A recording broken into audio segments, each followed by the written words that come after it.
Something's wrong, folks, in America. Something's really wrong. Something is destroying everything that we've ever held dear in this country. What is it? Well, if you've been listening to this show, many of you already know what it is. If you've just been listening to the show for a little while, you may have some idea, but you're not quite really sure yet what's going on. Well, I'm going to tell you right now, it's all about religion. Whether you're religious or not doesn't make any difference. It's all about religion. Whether you believe in God or not, it doesn't make any difference. It's all about a big battle between good and evil. And most of it, I got to tell you, exists in the minds of men. Some of it's real. The question is, what's real? What's deception? What should we be paying any attention to? What is it that's driving us insane? Yes, something is wrong in America. The sound you hear is dripping blood. This is the start of Black Sunday. Today's newspapers, folks, are full of stories about the rampant rise in divorce rates, the increasing abuse of children by some parents, increases in the incidence of rape pornography being read by an increasing number of people, more crimes against property, demands for world government, urgings for national borders to fall, Christian churches being closed because they will not seek licensing by the state, etc., etc., etc., and I could go on and on and on and on and on. But why? Why are these things happening? Why are all of the legacies of the past, the family, national borders, the right to practice any chosen religion, the right to private property, among other things, under such an attack? Is it possible that there are actually people and organizations who really want to change the basic order of things? Well, my regular listeners know the answer to that. Clues to the answers to these questions, folks, can be gleaned from some comments made by people and organizations that are talking about these wide-ranging changes in the nature of our lifestyle.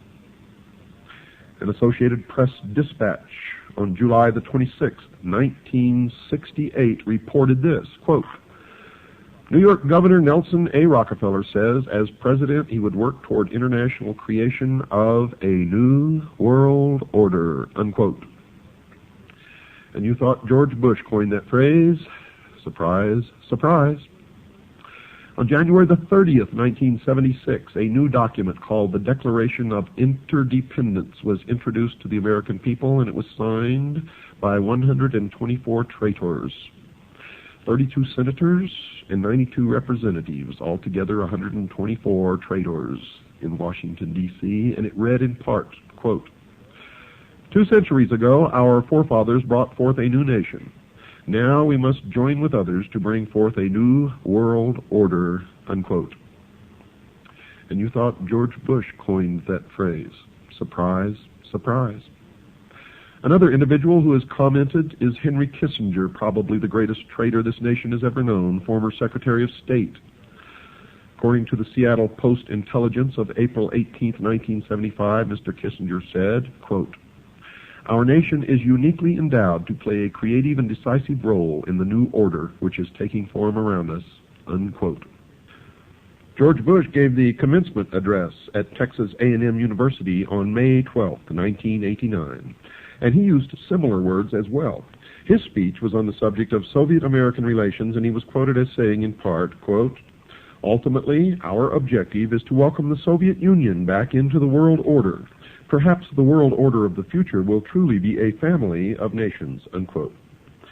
Historian Walter Mills maintained that prior to World War I, Colonel Edward Mandell House, the major advisor to Woodrow Wilson, the president at the time, had a hidden motive for involving America in the war. The historian wrote this, quote, The colonel's sole justification for preparing such a batch of blood for his countrymen was his hope of establishing a new world order of peace and security, unquote. You see how these people fool themselves? They always say that the end is peace and security, a world utopia. But to get it, they spill more blood than ever has been spilled in history. Each time they try to bring about their utopia, the blood runs in the streets. They're liars. They're hypocrites. They're manipulators, deceivers. They're the worshipers of Lucifer. Adolf Hitler, a socialist and the head of the German government prior to and during the nation's involvement in World War II, is quoted as saying this, quote, "National Socialism will use its own revolution for the establishing of a new world order," unquote. Adolf Hitler was a socialist. Nazi means National Socialism. Hitler confided to Hermann Röschning, the president of the Danzig Senate, quote, "National Socialism is more than a religion. It is the will to create Superman," unquote. And what is the number of the man? 666. You see, in the New World Order, only one man will be allowed to live, the new man, the illumined man, and the number of that man is 666. You will see that number increasingly all around you. You will also begin to see pyramids increasingly all around you, and the eye in the pyramid, and the eye alone, and you will see circles with a dot in the center, and you will see obelisks appearing all over the place. And these are not the only signs. There are many, many, many more. They're the signs of the religion of Mystery Babylon. Hitler added this thought, quote, "Well, yes, we are barbarians, and barbarians we wish to remain. It does us honor. It is we who will rejuvenate the world. The present world is near its end. Our only task is to sack it," unquote. Another book on his background quoted his comments that his Nazi party had a hidden purpose, one that was not perceived by the world at large. Mr. Hitler was quoted as saying this, "He who has seen in National Socialism only a political movement has seen nothing, for it is a religion." The humanist religion issued a manifesto in 1933 stating its beliefs about the world in general. It took the following position about the need for the wealthy governments to share their wealth with the less fortunate nations. It is the moral obligation of the developed nations to provide, through an international authority, economic assistance to the developed. Now that is a lie, folks. It means that it's okay for some of us to lay back and do nothing and reap the rewards of the labor of others. That's socialism. That's what it's all about. Communism, socialism, it's the same. And these people, the worshippers of Mystery Babylon, are the original communists. They are international socialism. They invented it. It is their creation. It is their dream of a world utopia. A one-world totalitarian socialist government.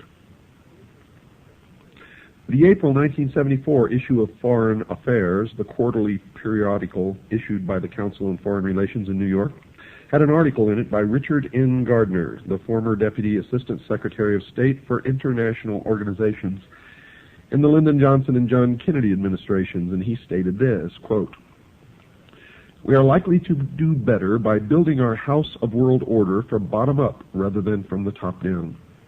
An end run around national sovereignty, eroding it piece by piece, is likely to get us to world order faster than the old-fashioned assault," unquote. Even the Communist Party is voicing similar thoughts. The People's Daily World for Thursday, March 9th, 1989, contained an article written by Angela Davis. You remember her? Those familiar with Miss Davis will remember that she was the vice presidential candidate for the Communist Party a few years ago. She currently is a member of the National Committee of the Communist Party of the United States, and she is quoted in the paper as saying, quote, "One underlying effect of anti-communism in this respect is to encourage a certain hesitancy to embrace solutions which call for deep structural socio-economic transformation," unquote. Another communist, Alexei Kovylov, spoke at an evening meeting held at Windstar, Colorado, in August 1985, and gave the participants in attendance a surprise presentation. He spoke about the 12th World Festival of Youth and Students held in Moscow a few months prior to his lecture. He said, quote, "There were 3 programs. The first was political and dealt with the various issues of peace and disarmament. The second was dedicated to environmental issues and to the new international economic order," unquote. The alleged need for a change in the basic way things are done is consistent with the teachings of the father of communism, Karl Marx. He's not really the father of communism, but it's a name that's been tagged onto him. You see, he was just a hack writer hired by the mystery religion of Babylon to write the Communist Manifesto. It was not his idea, but he's reaped the benefits of it, if you can call them benefits. But he co-authored the Communist Manifesto with Frederick Engels, another hack writer, in 1848. Mr. Marx wrote that the communists, quote, "openly declare that their ends can be attained only by the forcible overthrow of all existing social conditions," unquote. Nesta Webster, a writer on the subject of conspiratorial organizations in the past, wrote this in her book entitled Secret Societies, quote, "The revolution desired by the leaders of world revolution is a moral and spiritual revolution, an anarchy of ideas by which all standards set up throughout 19 centuries shall be reversed, all honored traditions trampled underfoot, and above all, the Christian ideal finally obliterated," unquote. Some of the Catholic popes in the past have commented on the major changes coming in the future. One such pope was Pope Pius XI, who wrote the following in 1937. "Communism has behind it occult forces for which a long time have been working for the overthrow of the Christian social order," unquote. One of the popes who preceded him, Pope Pius IX, wrote this in November 1846 about the changes that he saw in the future.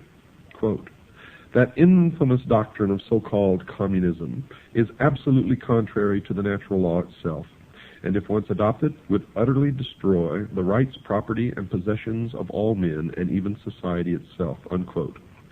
Now, don't get all worked up about what the Pope says, because they have succeeded now with this Pope in putting one of their own upon the throne of the Vatican.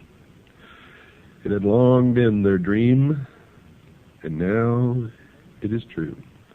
And the bans have been lifted against Catholics joining secret societies. Many of the hierarchy of the Vatican belong to the secret societies, the Freemasons, Propaganda 2, etc., etc., etc.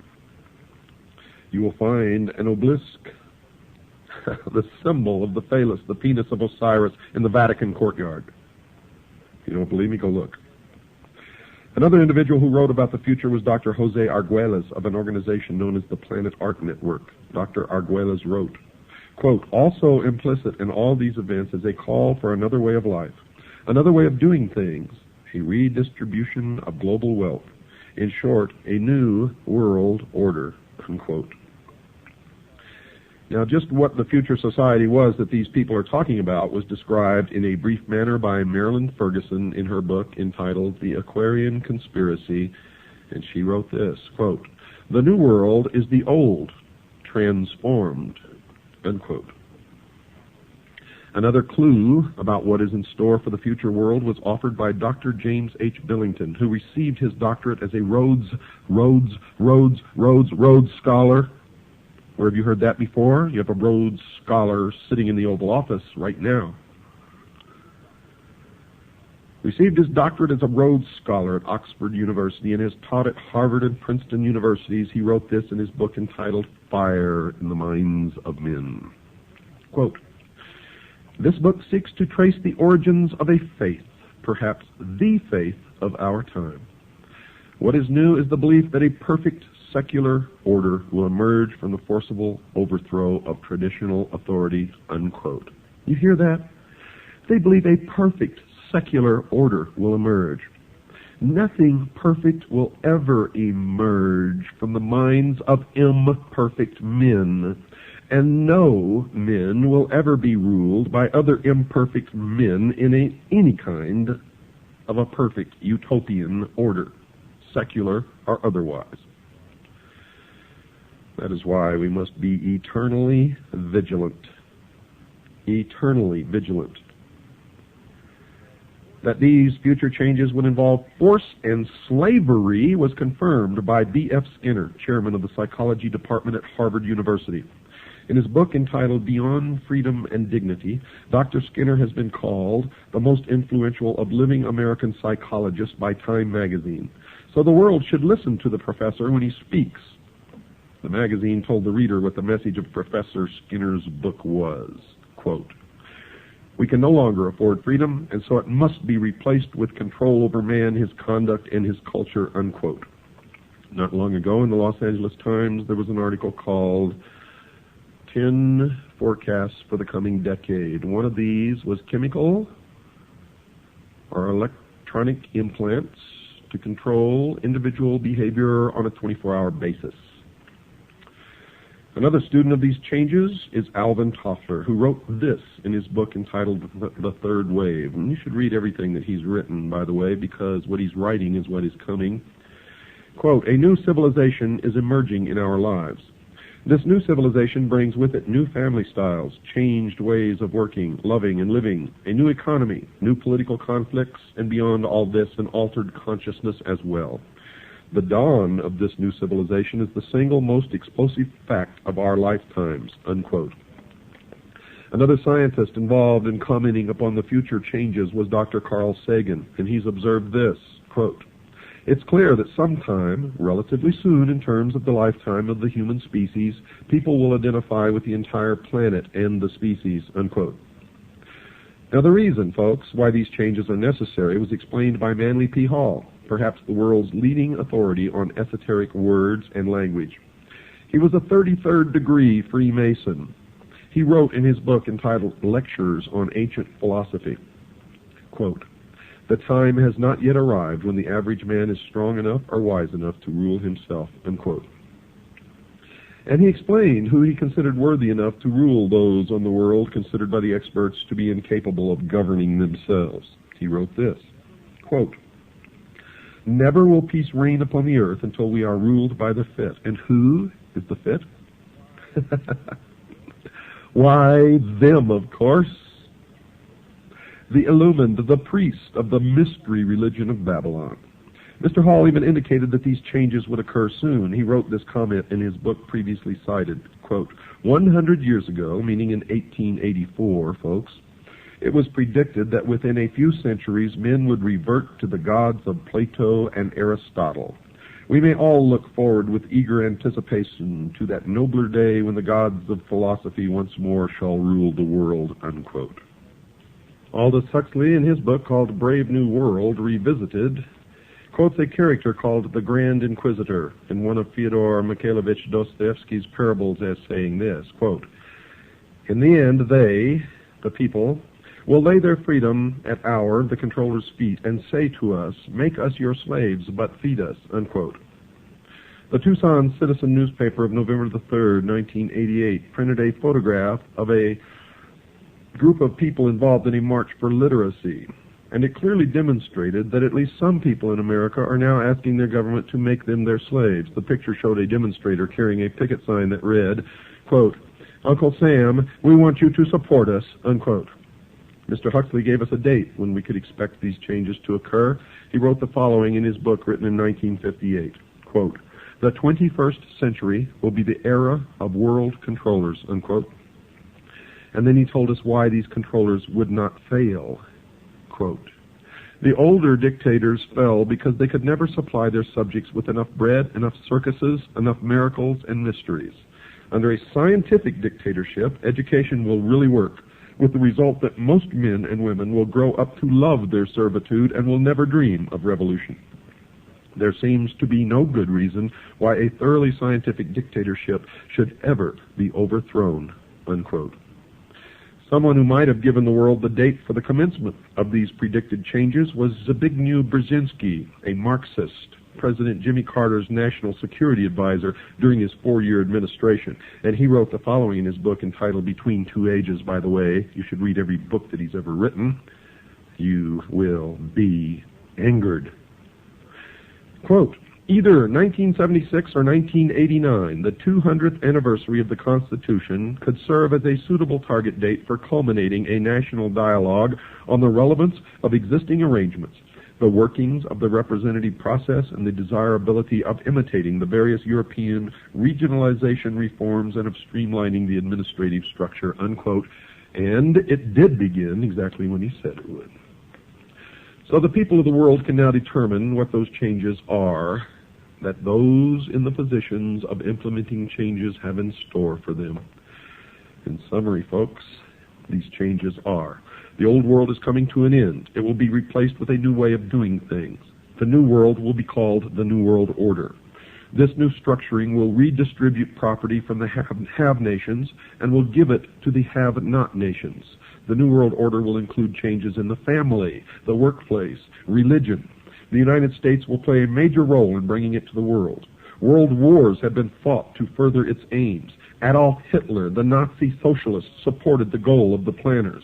The majority of the people will not readily accept the New World Order, but will be deceived into accepting it by two strategies. One, those in favor of the changes will have become seated in the very thrones of power, generally without the public realizing that fact, and this has already occurred. Two, the old world order will be destroyed piece by piece by a series of planned nibbles at the established format. The Communist Party is actively supporting the changes to the New World Order. The basic tenets of Christianity, which were the base for the old world order, will have to be eliminated. If the slower methodical techniques of change do not function, violence will be introduced and controlled by the planners, including possibly a World War III using atomic weapons. The people of the world will give up their freedom to the controllers because there will be a planned famine or some other serious occurrence, such as a depression or war. The change to the New World Order is coming shortly, folks, and it has already begun. However, if that is not the case, it will be introduced one step at a time so that the entire structure will be in place by the year 1999. We've got to take a short break. Don't go away.